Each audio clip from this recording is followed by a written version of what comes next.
জুলাই আন্দোলনের সময় আলোচিত এক নাম কন্টেন্ট ক্রিয়েটর তৌহিদ আফ্রিদি। একসময় সরকারের পক্ষে কন্টেন্ট বানানো থেকে শুরু করে ছাত্রদের বিরুদ্ধে উস্কানিমূলক প্রচারণা চালানোর অভিযোগ, এমনকি নির্যাতন আর নারী কেলেঙ্কারি সবকিছুতেই এখন উঠে আসছে তার নাম। কিন্তু প্রশ্ন হলো, এই অভিযোগগুলো কতটা সত্যি আর কতটাই বা রাজনৈতিক খেলা? ভিডিওটি শেষ পর্যন্ত দেখুন, কারণ মাঝপথে আমি এমন কিছু বলবো যা অনেকেই জানেন না তৌহিদ আফ্রিদির ব্যাপারে। জুলাই আন্দোলনের উত্তাল সময়ে সোশ্যাল মিডিয়ায় একের পর এক ভিডিও বানিয়ে আলোচনায় আসেন আফ্রিদি। 25 আগস্ট ঢাকার চিফ মেট্রোপলিটন ম্যাজিস্ট্রেট আদালতে রাষ্ট্রপক্ষের আইনজীবী দাবি করেন, আফ্রিদি শুধু সরকারের পক্ষে কন্টেন্ট বানাননি, বরং ছাত্র আন্দোলনের বিরুদ্ধে হত্যাকাণ্ডকে বৈধতা দেওয়ারও চেষ্টা করেছিলেন। এমনকি অন্যান্য কন্টেন্ট ক্রিয়েটরদেরও চাপ দিতেন আওয়ামী সরকারের পক্ষে কাজ করার জন্য।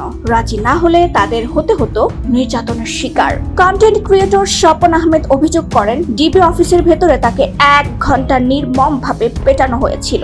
অপরদিকে সায়েম নামের আরেক ক্রিয়েটর বলেন, 2.5 বছর আগে আফ্রিদিকে নিয়ে কন্টেন্ট বানানোর কারণে তাকে ডিবি অফিসে ডেকে নিয়ে হাত পা চোখ বেঁধে ঘন্টার পর ঘন্টা মারধর করা হয় এবং পুরো সময় ভিডিও কলে সরাসরি যুক্ত ছিলেন এই তৌহিদ আফ্রিদি। ভাবুন তো, শুধু কন্টেন্ট বানানোর কারণে এইভাবে নির্যাতিত হতে হলে কেমন লাগতে পারে, তাও আবার কোনো রকমের লিগ্যাল মামলা বা কোনো নোটিশ ছাড়া। এখানেই শেষ নয়, নারী কেলেঙ্কারির অভিযোগও উঠেছে তার বিরুদ্ধে। এক ভুক্তভোগী নারী জানান, আফ্রিদির সঙ্গে তার ঘনিষ্ঠ সম্পর্ক ছিল, কিন্তু যখন তিনি সেই সম্পর্ক প্রকাশ্যে আনতে চান তখন তাকে হত্যার হুমকি দেওয়া হয়। অভিযোগ অনুযায়ী আফ্রিদি বলেছিলেন, মুনিয়ার যেমন অবস্থা হয়েছে তোরও সে অবস্থা হবে।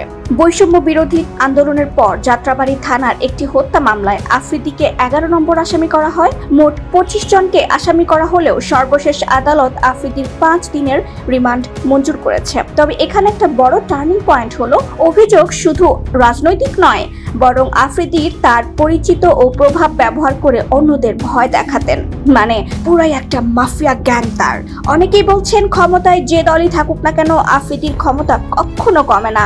আপনার কি মনে হয় একজন ইউটিউবারের পক্ষে এত বড় প্রভাব খাটানো কি সম্ভব?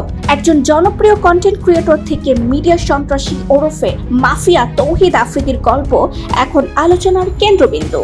তবে সঠিক কথা হলো, আদালতের বিচারে নির্ধারিত হবে এই অভিযোগগুলো ঠিক কতটা প্রমাণিত আর কতটা রাজনৈতিক।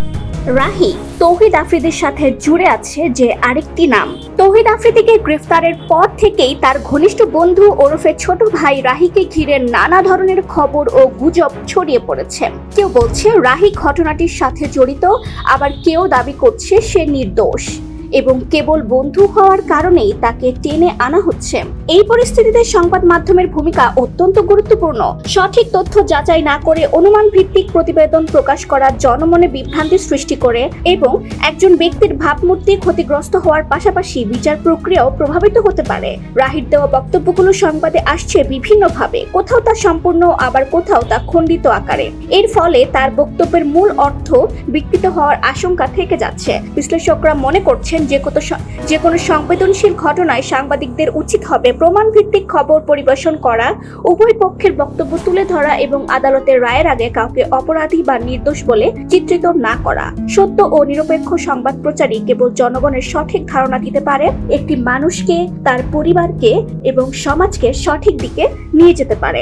আমাদের ভুল তথ্য প্রচারের জন্য কোনো মানুষ বা তার পরিবার যেন হেয় প্রতিপন্ন না হয়, সেটাই সঠিক সংবাদ প্রচারের প্রধান দায়িত্ব হোক। আপনার কি মত? একজন কন্টেন্ট ক্রিয়েটর যদি অপরাধে জড়ায় তাকে কি আলাদা করে দেখা উচিত, নাকি আইনের চোখে সবাই সমান হওয়া উচিত? কমেন্টে জানাতে ভুলবেন না। সাথেই আছি আই রাইটার।